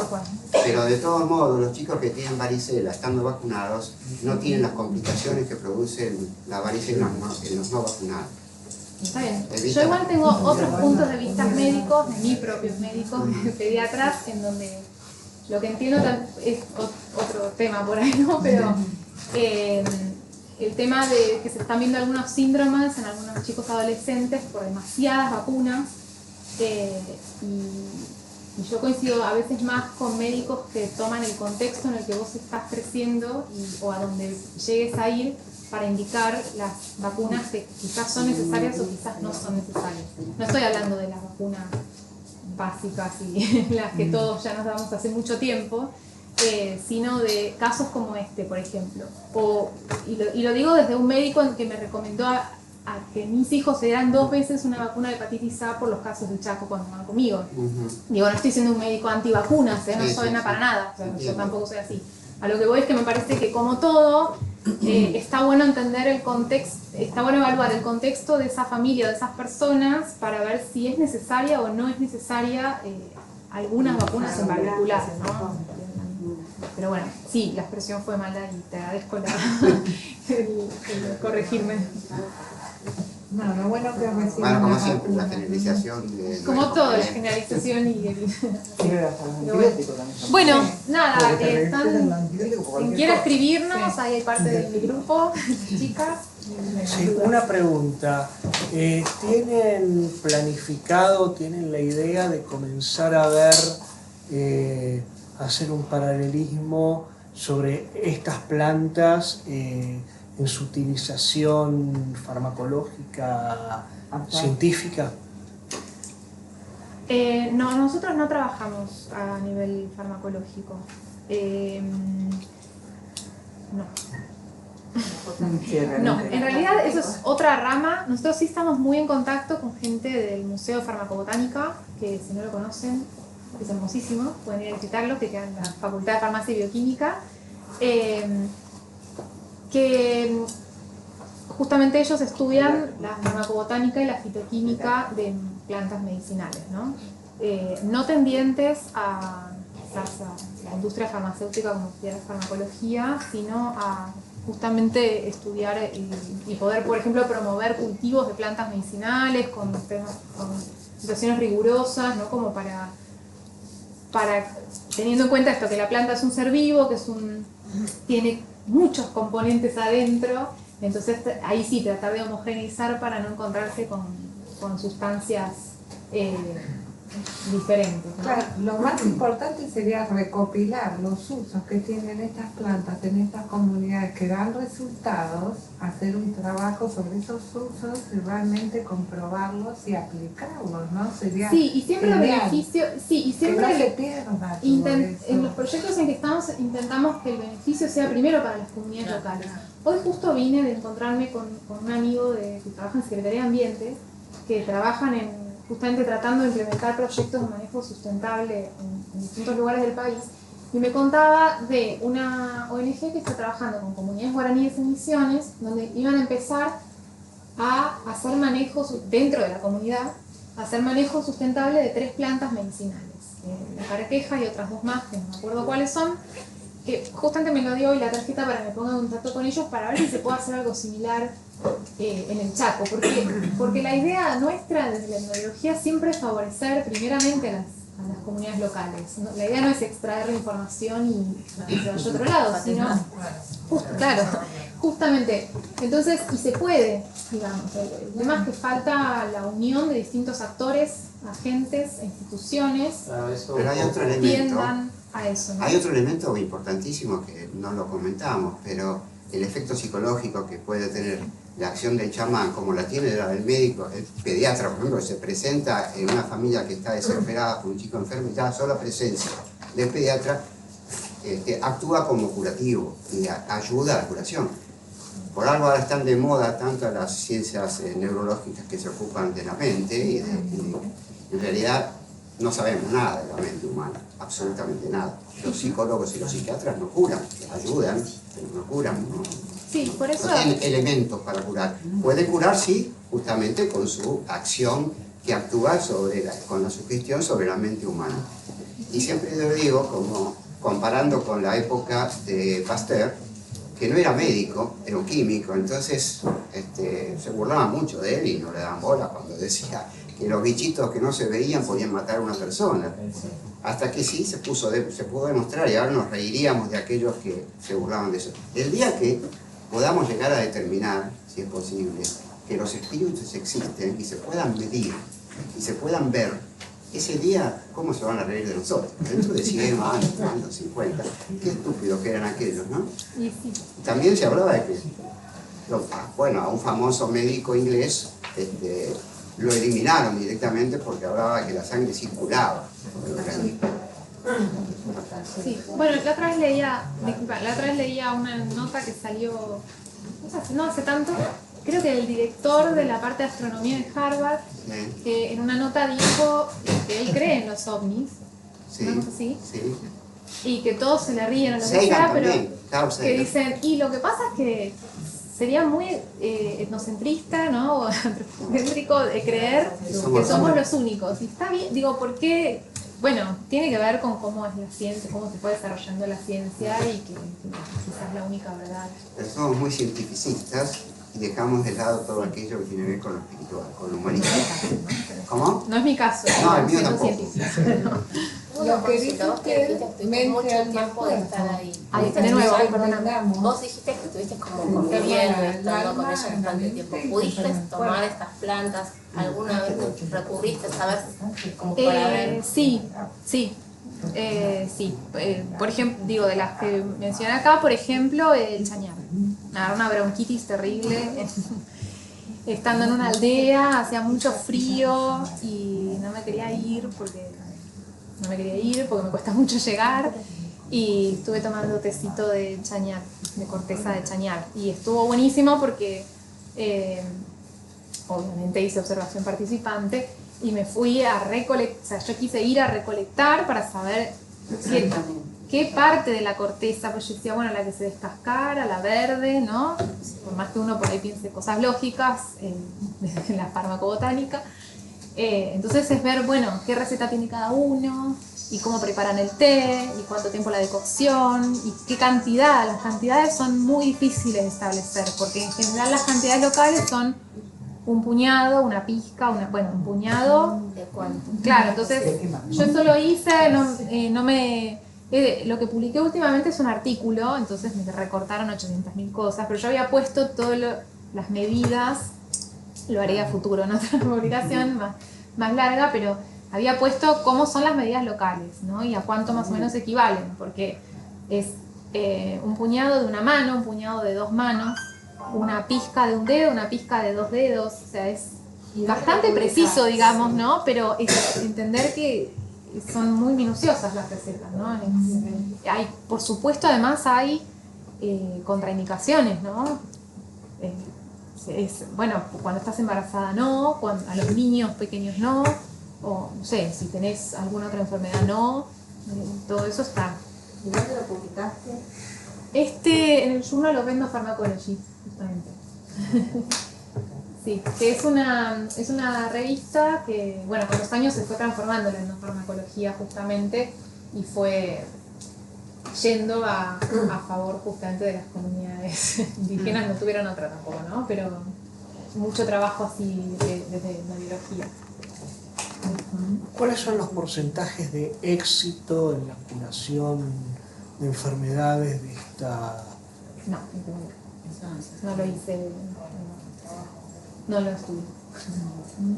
Ustedes, dentro del trabajo que están haciendo, con toda la información que ya tienen juntada y lo que fueron estudiando, también enseñan a las familias wichis por ahí que no lo saben todo o esa cultura se ha ido perdiendo. Ustedes tratan de también volver a esa gente a informarles sobre esto, porque seguramente muchas familias han perdido la cultura, no todos saben todo, y por ahí ustedes tienen información que se fue perdiendo. Ya te entendí, lo que recopilo sistemáticamente. Sí. Eso pasa. Bueno, esto lo acabo de publicar, justamente lo estoy traduciendo al español porque lo publiqué en inglés para llevarlo ahora a mitad de año. Les sirve mucho, por más que no les llame la atención, les gusta mucho el material escrito, ¿no? El libro que les mencionaba antes, yo lo hice después de varios años, es mi tesis doctoral, corregida, pero porque era una demanda también de la gente, ver cuál fue el fruto de como 6 años de investigación sobre la etnobotánica del bosque, pues, en general. Digo, distintos aspectos, no solo medicina, era un montón de aspectos en general. Y le gustó mucho a la gente y lo leyeron un montón, porque yo después cuando volví al siguiente viaje me empezaron a decir errores que yo había tenido o cosas con las que no estaban de acuerdo, que me viene re bien porque justamente corregir la interpretación equivocada, porque uno lo que trata de hacer es justamente entrar en su perspectiva, no solamente la mía. Y sí, lo hacemos y lo que estamos tratando de hacer es en distintos formatos, porque lo que vemos es que las generaciones jóvenes sí han ido perdiendo varias cosas. Como decía antes, quizás no es el caso de las plantas medicinales, porque las medicinales fueron acrecentando con el tiempo, pero en un montón de otros niveles sí, como por ejemplo la alimentación. Entonces, en mi caso he hecho un primer taller de alimentación, donde en realidad lo que hicimos fue reunirnos para ver si hay interés por parte de las mujeres sobre todo, porque también tiene que ver con que yo soy mujer, ¿no? Entonces se me acercan más las mujeres, es más difícil para mí trabajar con temáticas que tienen que ver más con lo masculino y viceversa. Entonces la idea es hacer próximos talleres de alimentación donde las personas más ancianas nos transmitan en práctica comidas que ya no se acostumbran. Se saben en oral, está en la memoria oral, pero no se practican. Y es un problema, porque por ejemplo la sacha sandia, que es una caparácea, Capara salicifolia, es una planta muy tóxica, ¿no? El fruto es sumamente tóxico cuando esté maduro. De hecho, con eso se hacen los suicidios, ¿no? La gente se suicida, antiguamente, esto es muy ancestral. Y sin embargo, era un alimento muy apreciado antiguamente, solo que había que hacer como 10 hervores. Entonces, si vos no lo sabes cocinar bien, claro. Es algo así como el pez globo. Exacto. El pez globo del bosque, digamos. Una anécdota mínima es que una de las primeras viejitas que ya se murió, con la que trabajé, una de las 2 primeras personas con las que trabajé muchos años, Juana, íbamos caminando las 2 solitas por el bosque, no sé cuántos años tenía, 85, no sé cuántos tenía, caminaba más rápido que yo, obviamente. Íbamos caminando y de golpe vemos un fruto de sacha sandia caído en el suelo abierto. Bueno, algunos por ahí ya saben, pero cuando se cae solo, maduro, y se abre y ya está abierto, también es inocuo y se puede comer. Sí, no. Entonces, eran como mis primeros, no sé, segundo viaje, tercero. Entonces, yo por supuesto hago caso, ¿no? Y sabía de la sacha sandia y me dice, tomá, probá. Como que yo dije, me quiere matar. ¿Segura que lo puedo comer? Me dice, sí. Entonces lo pruebo, riquísimo, un gusto muy, no sé con qué compararlo, hasta hoy. Y entonces termino de comerlo y me dice, ahora te vas a morir. Y nada, y se lo pone a comer ella. Y nada, fue muy gracioso, pero pasa eso. Yo no sé, aun cuando yo sabía eso, yo no sabía eso, lo sabía, pero yo si no me lo da ella no lo como. Yo sabía que maduro y abierto, así como yo esto lo podía comer, pero si no me lo dice, no está ahí haciéndolo conmigo. Eso debe pasar pues un fruto que comen rosores, cosas así. Muchas de esas plantas que dejan de ser venenosas cuando se abren y caen. Puede ser, tiene muchos compuestos cianogénicos. ¿La ciudad se murió o no se murió? ¿Quién? ¿No estoy acá? O quizás me transformé en una foto. No comentaste nada de los colorantes. Algunos porque era otro tema, otro día. Claro, porque ciertos colorantes, no de esta cultura seguramente, no sé, tienen efectos farmacológicos también. Sí, sin duda. Estas son las líneas que ahora en este momento del presente estamos desarrollando. La de colorantes estaban ahí, que es la que está haciendo su tesis doctoral con colorantes en Comunidad Wichí y Pilagá, en Formosa. Una última acotación, que vos hablabas de la falta de alimentación, o sea que comen mala nutrición. Y que ustedes querían insertar ciertas plantas, o sea, como la carqueja, para darle otras medicinas que crezcan en su zona. No. O algo no, que yo lo que decía era tomar la idea de Misiones, en donde están haciendo ese manejo de plantas nativas de ahí, para hacer... Insertar. No insertar, sino copiar la idea con plantas silvestres nativas del Chaco. Porque yo pensé de otra manera, si ellos tienen falta, digamos, de alimentación, hay muchas plantas que pueden llegar a insertarse en la zona, que les puede proveer alimento de forma natural. Como la papa del aire, la moringa. Sí, pero es que hay mucho. Lo que pasa es que hay una... No saben qué comer. No, que lo que está pasando en las generaciones jóvenes es quizás una cosa al revés de lo que a nosotros a veces nos pasa, de querer volver a comer cosas naturales. Es... los jóvenes me dicen, no, pero es que los chicos ya no quieren comer las cosas del monte, dice que eso son para los animales. Es como un cambio, justamente, tanto machacar, ustedes son, ¿no? Sí. Entonces, están perdiendo también ese tema. No quiero comer cosas del monte. Entonces, volver y nosotros somos al revés, nosotros hoy por hoy queremos cosas más silvestres que no vengan de pasado. Un McDonald's ahí, porque entonces se acabó. Y mucho, si llega mañana, Bueno, muchas gracias.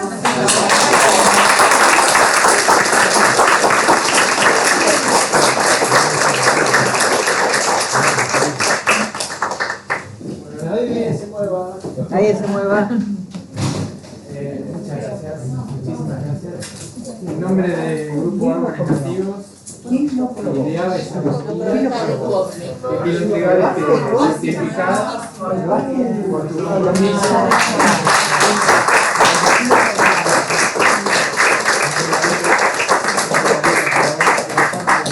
Es una cocina, ¿no? ¿Eh? Una etnococina. Esta es la cocina de la cocina. Ya me sacrifico.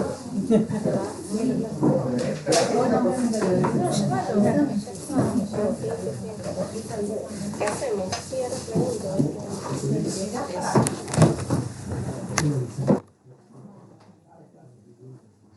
Sí. Toda la charla de hoy va a estar en la página, nosotros la vamos a poner en la página del grupo de árboles nativos. Así que van a poder entrar ahí y